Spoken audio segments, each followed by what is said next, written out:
So what is up everyone?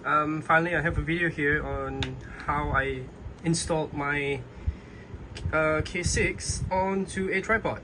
So it's pretty simple.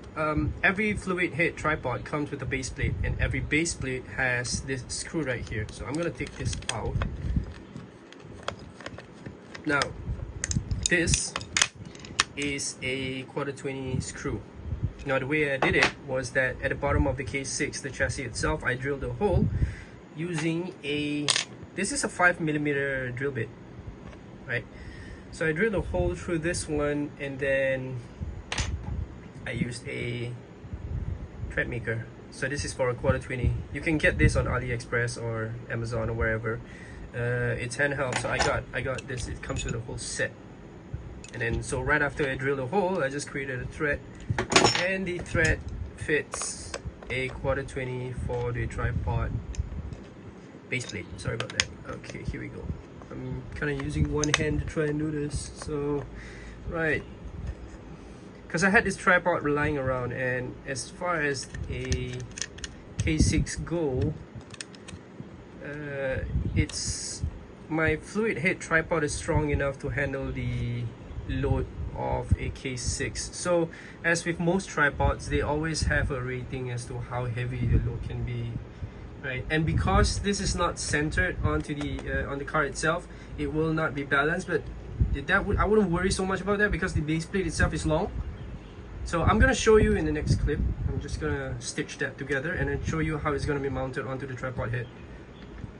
So this right here is the fluid head, and as earlier I mentioned, the reason why I use a fluid head is because I can, tilt this, I can rotate, and because fluid heads normally have a locking mechanism, I can lock this up. That's for the now you can't turn left and right, and then I can lock this up, and then now I can't go up and down. So that's a good thing, especially when I don't have a table working, a working table. So the base plate now is gonna go up here, and without any table, or if I'm working on sandy areas or where a table is not really practical, this is so much better. And also because I had a neck injury, it's kind of hard to have a table and my seating level enough so that I don't slouch, and we're working on these cars, and sometimes it gets a little too much for my neck. So that's the reason why I use this. So I'm gonna show you once I'm gonna mount the car on top of this base plate, on the tripod head, and then I'm gonna show you the movement. So now that the car is mounted on, I'm gonna screw this. I'm gonna use the other hand. Alright, so now that it is screwed onto the base plate, you can see, sorry about that, I have a really small room. Okay, so now you can see that I can work on the car if I'm standing up, just like a standing desk. And if I wanted to, okay, so earlier when I mentioned that it's okay if it's not on the center, is because you can adjust the base plate to go forward or back. And the way we do it with larger cameras is we now unlock the tilt mechanism and then see if it moves forward. If it moves forward, then just move the base plate a little bit back, right? So now I'm gonna lock it up. I'm gonna unlock the base plate, move it slightly back, lock it back up again, and now when I unlock the y-axis, it's still tilted forward, but I can move this to make sure that it doesn't tilt too far forward. So long as it's balanced, then it's easier for you to work with. But the whole point of using a fluid head tripod is that you can now, like, I can do this, right? And then I can lock this up, and then now I have the whole car like that, and it's not gonna move. It's not gonna move, right? So now I can like face this thing is like tilted up like this, and then now I can work on it like straight up. This is so cool if I want to like solder something, or it's at an awkward angle for me to work on. Yeah, so I mean that's the whole point of using a fluid head tripod. A little caveat though, you need like really quality tripods in order for you to make use of this function. I just have one lying around because I used to work with cameras. I did video production, so sorry guys, this it's kind of difficult to move, like lock this while I have like one hand on a camera. And okay, here we go. So I lock this up.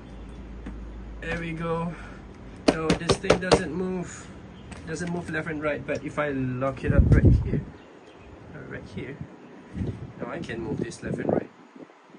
Look at that. So I don't have to move the car around on the table if I want to, work on a different angle. So yeah, it's pretty simple. If you have a tripod lying around, a fluid head tripod, I just have a Manfrotto. This is one of the cheaper ones. I have a bigger one that I use for bigger cameras, but this one with a Gitzo tripod, when I took the picture, it's like pretty high up, but I can split it out like a lot more. This can go really low because if you can see here, there's actually 3 levels. This is on the 2nd level, this is the 3rd level.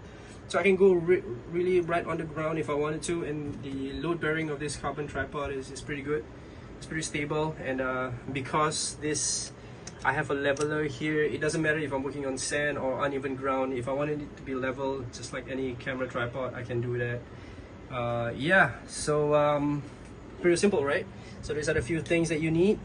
Of course, you need a hand drill. Okay, you don't need like a rotary hammer drill or anything, just any drill would do.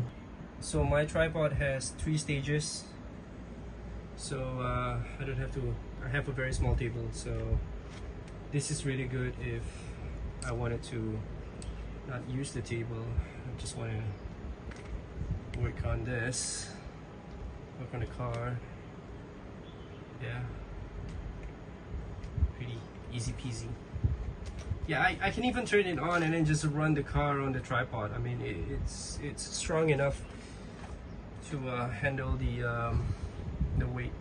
Yeah, it can go higher though, I mean, if I wanted to, or as low as I want it to be.